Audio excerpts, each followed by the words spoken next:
This is Mark Bell from Super Training Gym. Super Training Gym, the strongest gym in the West. Today's episode is featuring Jesse Norris, who recently won. This is actually him coming out to Super Training before Raw Nationals, but he went out there and he kicked a lot of ass. And you're going to see him squat 725 pounds for a double at the end of this video. This video is brought to you by HowMuchYouBench.net and steroids. Yes, indeed. Jesse Norris is on all the steroids, as you can see here. Look how easy he pressed that weight. It's only 225, but he moves it quite fast. It's a little suspect. That cannot be done without compression cuffs and without juice and without his Super Training. He's got compression pants on. I believe that's illegal.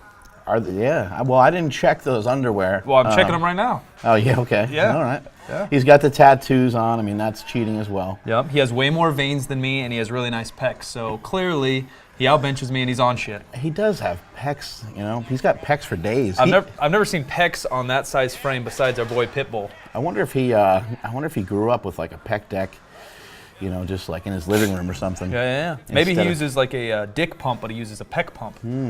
To just expand them. You're talking about a penis pump, I believe. Oh, it can't be a dick pump? I don't think they call it that. So a penis pump for your pecs would be a pec pump, a pec volumizer, and I believe he uses that. I think that's cheating. I don't know what he's doing. Maybe he's doing some creatine. Oh, hopefully he doesn't get creatine rage. Yeah. He'll really rage out on us. This kid is a true freak, 198-pound lifter. I think his best... Oh, slow-mo. Look at them quads. Wow. Little separation. Who edited this thing? And who is filming, too, by the way. Getting a lot of good shots from the nether regions down there. Jesse Norris lives up in Idaho. He works for bodybuilding.com. And he's just a mutant. Kid's squatted 750 pounds before in just a pair of knee sleeves. He benches... a little over 400 pounds, maybe like 420 or so, or 440, somewhere in that range.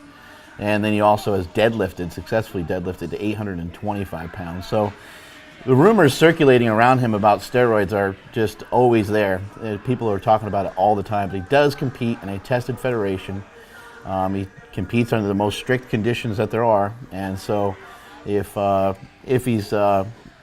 I don't know what the advantage of lying about it would really be in powerlifting. I know that like in football and baseball and stuff, there's a lot of monetary gain that you can have from just pretending that nothing's going on. But in powerlifting, I don't really know what the gain would be. I think Louis Simmons said it a couple times. Mark talks about it a lot. If you're the strongest guy in your gym and you deadlift 600 pounds, you think that's the top, and your progress is going to stall. Talking to Jesse, he kind of talked about like he never saw a ceiling and he never knew what was or was not capable because he didn't pay that much attention to powerlifting as a whole. So all he did was work his tail off since he was age 13. So for him to pull 800, he didn't feel or see or know that was some crazy number. Yeah, no one's ever told him that you can't deadlift 700 pounds for 6 or 8 reps. If you tell he just yourself... went and tried it and did it, was able to do it over a long period of time. There's so much information on the internet, and people think they know what's capable of a natural athlete or their genetics. People talk about genetic potential all the time and all this bullshit. So if you're already limiting yourself every day you wake up saying, oh, with my genetic potential, I could probably only pull 675. Well, guess what, motherfucker? You're only going to pull 675. He also doesn't really train with anybody else. He does have training partners here and there, but he's not really paying attention to what other people are doing. He's paying attention to himself and where he can push himself to. As I mentioned earlier, he's getting ready for Raw Nationals in this video here, and he was pretty disappointed with his performance, even though he destroyed everybody by like 150 plus pounds. He even outlifted the next weight class up, I believe. You know, so he's a freaking savage, but he expects a lot from himself. He's not too concerned with what other people are lifting. He's trying to push himself to the limits. And he does train really hard. You know, we trained with him maybe 3 or 4 days. He trains his tail off. He eats well.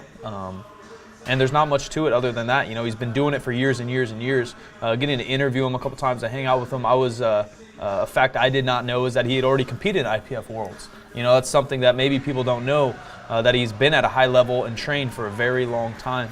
You know, people don't yell at Mark about cheating and this and that because he benches 500, 550, 575, 600, 650, maybe 700 pounds one day. But because people know your story. People know that you've been powerlifting for whatever, 20 years. Yeah. People don't know that about Jesse. He's only 22, but he's already been after it about 8 years. Yeah, he's won like IPF Junior Worlds or something like that at one point. Right. He competed in powerlifting gear for a while. Look at that spotter. Oh, yeah. That's disgusting. That guy's arms are huge. That is gross. I hope we throw that barbell away now. I hope we throw that guy out of the gym permanently. What's he doing? Who let him behind me? Look at him with that free cap. Why does he have a weird? Hat. Why does he have a weird smile every time I drop my booty like that? Free T-shirt. Yeah. Those are free shorts. Those are from Reebok. He's cheap. Oh my God. He's cheap. He's got socks sandals. and sandals. Socks and sandals. What He's is this? A rocking fucking locker room? Ladies and gentlemen, I hate to even say his name, but that is Fat Dan, aka Bob Evans, with the back spot there. Just perving on silent mic. Yeah, it's 350 pounds. I think I'm okay, buddy. Get the hell from behind me. Yeah, he likes to creep. Yeah, look at that forehead vein. You notice some of the different form we got going on here. My form is probably the worst out of the 3, even though I've been lifting the longest. I just struggle so much to get my arms on the damn bar that I have to have my arms really wide.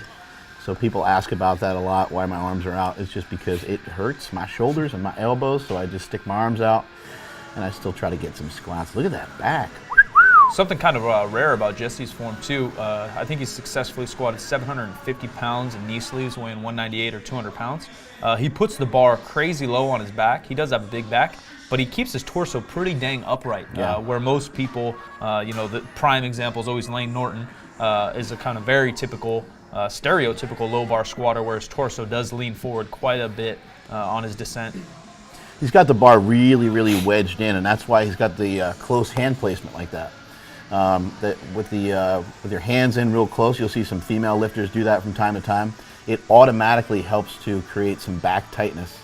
And you can see here as he just drills, what is that, 675, 685, something like that, depending on what that bar weighs. You know, he just does that with ease.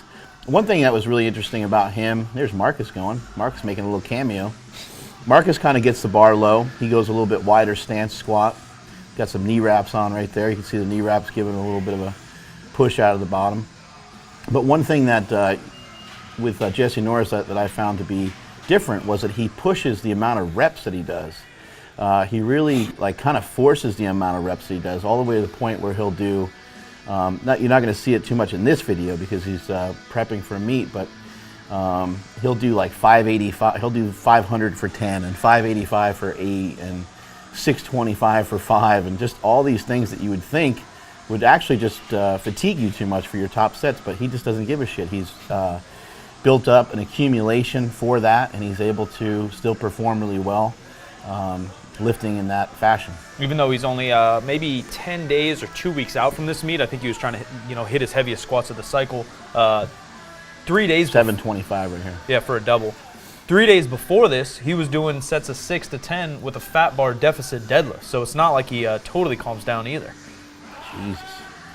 You can see the knees caving in a little bit at the bottom. I mean, finally, with 725 pounds, this 21 or 22-year-old kid is finally showing some signs of his form faltering just a tiny bit. But just an unbelievable athlete. Fucking awesome to have him down here from Idaho. And it was really cool to be around athletes like that. Yeah, that's strong. And he's smart. Maybe he could have squeezed out another rep or two, but, he's already experienced at a young age. Oh, pec popping. Whoa. Is that The Rock? Is that Dewey?